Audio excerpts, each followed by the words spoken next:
Vermont, juego de estaciones. Nuestro reino del noreste, fueron las palabras empleadas por el entonces senador por Vermont, George Aiken, al referirse al rincón de su estado que colinda con Quebec y la cabecera del río Connecticut, al norte de New Hampshire. Los mantos acuíferos que se ubican en las 40 hectáreas que posee en el condado de Caledonia desembocan, en efecto, en aguas de Canadá y en el río de San Lorenzo. En el condado de Essex, entre bosques y pantanos, existen poblaciones cuyo número de habitantes puedo contar con los dedos de la mano, y están las montañas que en mis días de juventud llegué a escalar: Gore, Stone, Seneca, Star y Bull. He visitado el lago Maidstone, la laguna South America, los pantanos Yellow, el pantano Ferdinand y las desviaciones del río Nuelgan, la cuenca Victory, el río Moss y el encantador arroyo Paul, lugares que han sido talados en gran escala por las compañías productoras de papel.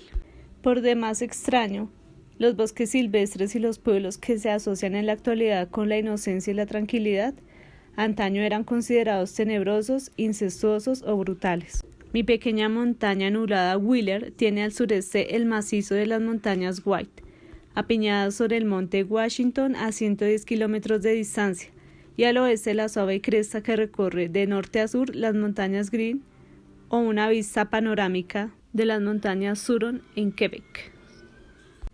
A 45 minutos de la puerta de mi casa, por un camino sinuoso, se encuentra el promontorio de granito desde donde puede verse todo esto.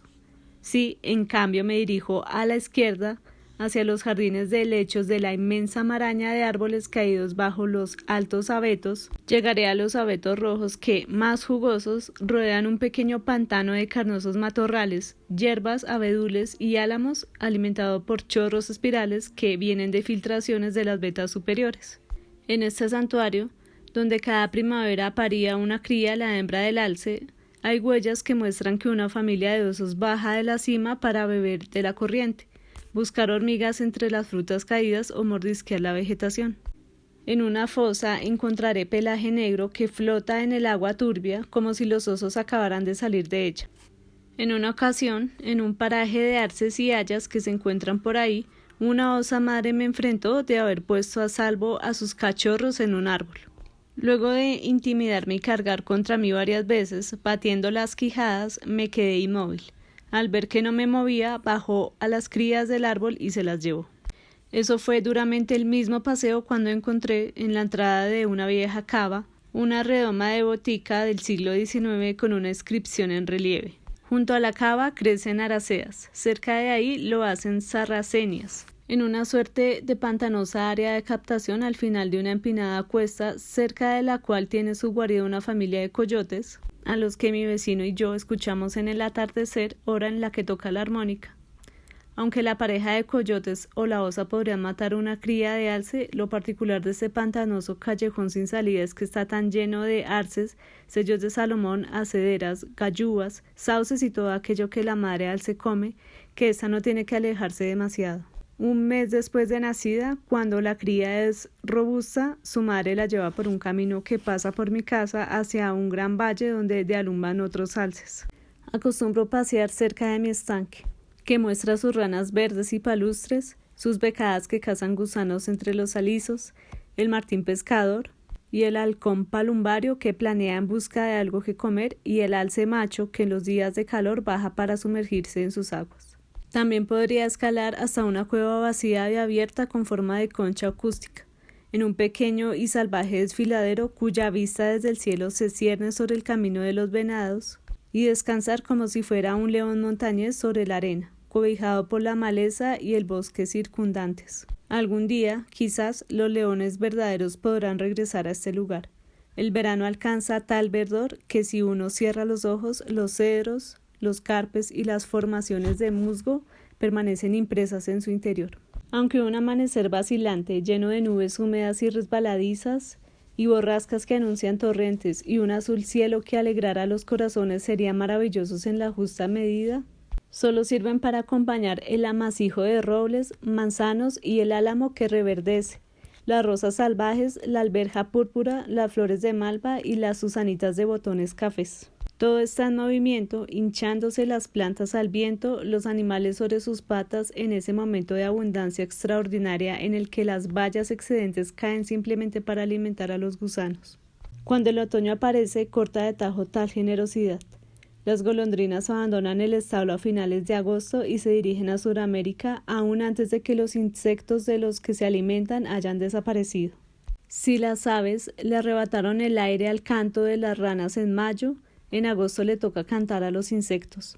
Pero todo se acalla cuando, a la mañana siguiente, la primavera helada posa sus filos sobre los campos, mientras las criaturas del verano se aferran al suelo en busca de un vestigio de calor. Los mamíferos, en cambio, hacen más mullida su pelambre y los venados entran en celo.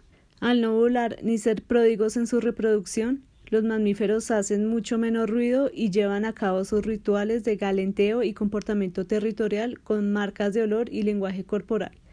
El silencio es el lenguaje de los mamíferos.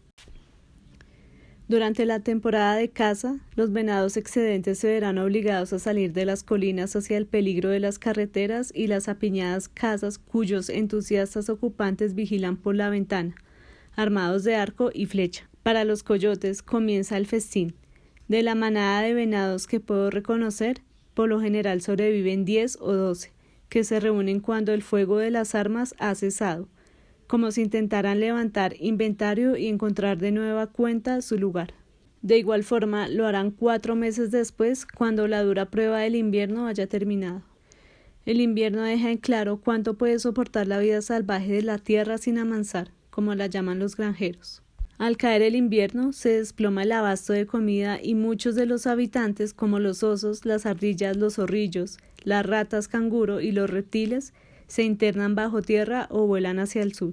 La nieve retarda la vida, tritura quizás para siempre una parte de uno. Los habitantes de Vermont se refieren a ellos mismos como marmotas, por haber aprendido a hibernar bajo este peso en lugar de intentar imponérsele, como suelen hacerlo los recién llegados. La nieve no deja lugar para pensar en las extravagancias de climas más benignos, como las bancarrotas, los divorcios y cuanto se le parezca. La vida en Nueva Inglaterra es tan dispar como los campos durante la primavera y el otoño, en parte de tierra cálida, en parte de hielo y nieve. Es probable que los venados se tambaleen de desnutrición para cuando las agachadizas hayan vuelto a batir las alas en sus circulares cortejos por los cielos oxiduos. Para cuando las becadas hayan comenzado sus acrobáticas espirales y los cuervos y los búhos, habitantes eternos, hayan vuelto a hacerse oír. Aunque Vermont es un estado pequeño, su terreno húmedo y escarpado, lleno de montañas inconexas e irregulares bosques, alberga una exuberancia de vida salvaje en sus cerrados hábitats. Uno puede ajustar su calendario cuando, cada primavera, la tortuga gigante cruza el camino para desovar. Antes de ello, las ardillas rojas se habrán telegrafiado la llegada de la savia de los arces con la que se elabora la miel de maple, corriendo de un lado a otro por los árboles y mordisqueando las ramas. Más tarde, los pájaros carpinteros que chupan la savia habrán taladrado la corteza para saborear la dulzura, mientras los colibríes vuelan libres a sus espaldas para aprovecharse del trabajo de aquellos, como si fueran rémoras aéreas.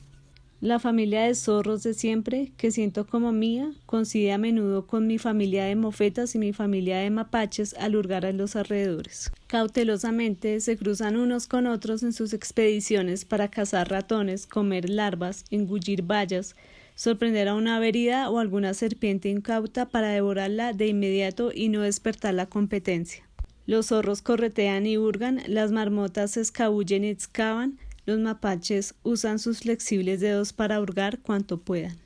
También los alces y los venados coinciden a lo largo del verano cuando cruzan por mis campos, aunque estos, al ser más vulnerables, pasan el invierno junto a la corriente inferior, en densos bosquecillos que los protegen de los fríos vientos y las profundas nieves, mientras que aquellos, al ser más altos y tener piernas más largas, trepan hacia la cima para soportar el viento en lugares menos protegidos, donde sus viejos enemigos, los lobos, la pasarían muy mal.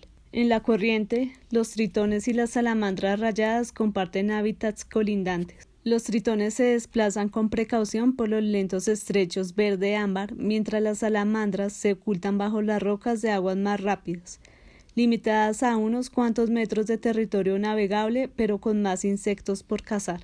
En el estanque que mandé cavar hace 10 años ya se crían 4 tipos de ranas: las verdes, las palustres, las de zarzal y las hilas crucífera.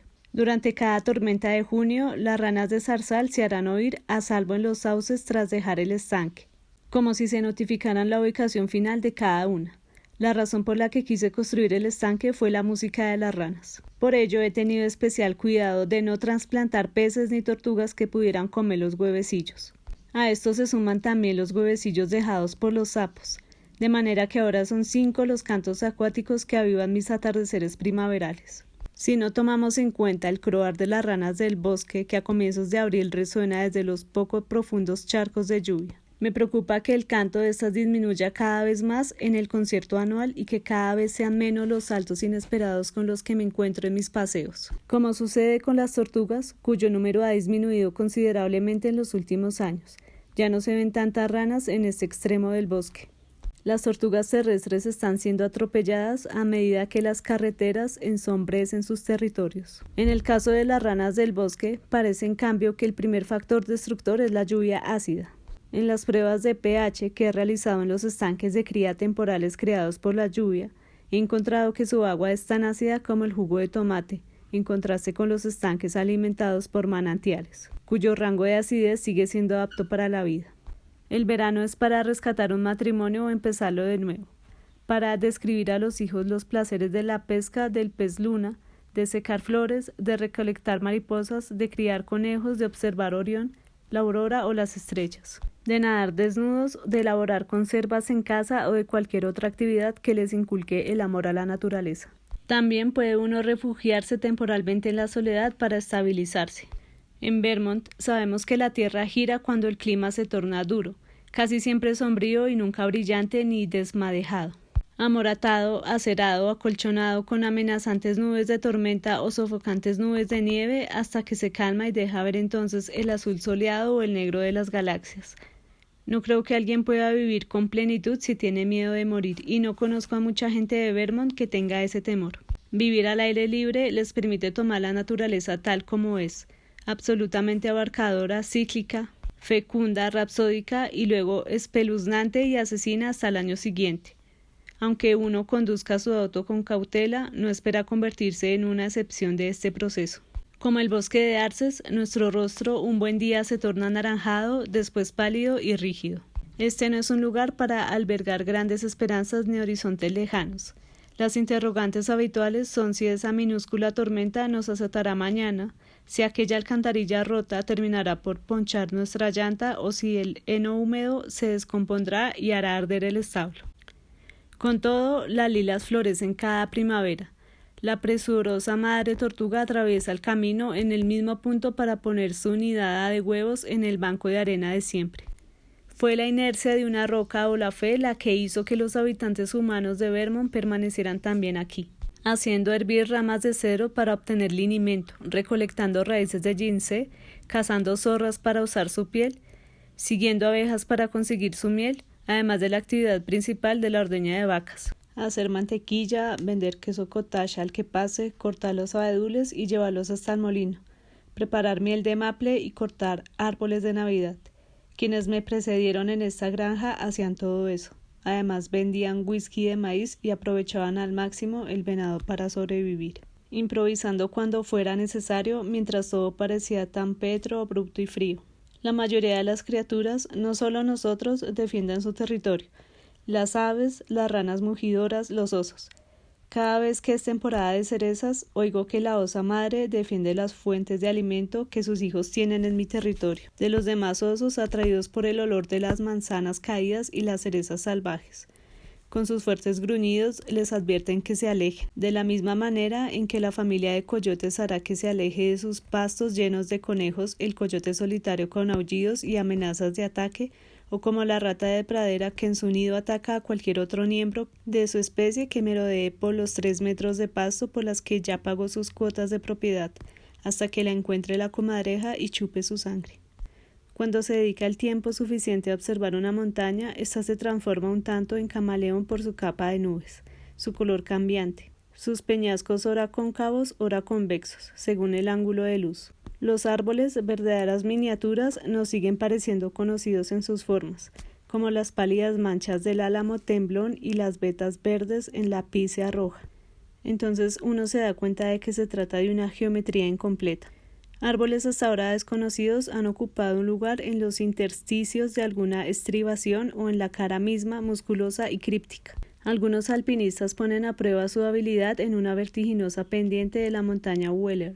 Otros recurren a una forma más indulgente de mostrarle a sus hijos la menos ruda actividad de la exploración o para llevar a sus amigos o esposas al mismo estimulante punto final, desde donde se observan las montañas White en New Hampshire o las montañas Sutton en Quebec. Abajo yace un lago glacial de 8 kilómetros de largo. El precipicio sobre el que practican los alpinistas es como la embotada parte frontal de un cachalote, sobre cuya espalda de pronunciadas cuestas y bosques paseamos los demás en los cálidos domingos. Un punto de encuentro marcado por la bruma tras la cual aúllan los coyotes, gritan los gatos monteses y se guarecen los alces, los osos y las liebres. Nunca me canso de observar todo esto. Hace un cuarto de siglo, según recuerdo, Clark Weller, hijo de quien dio nombre a la montaña, sufrió un infarto a sus 84 años de edad y su esposa Dorothy llamó a una ambulancia. Al momento de subir a la camilla del vehículo, Carr pidió que todos guardaran silencio para que él pudiera mirar hacia arriba por última vez y observar aquello que dejaba atrás.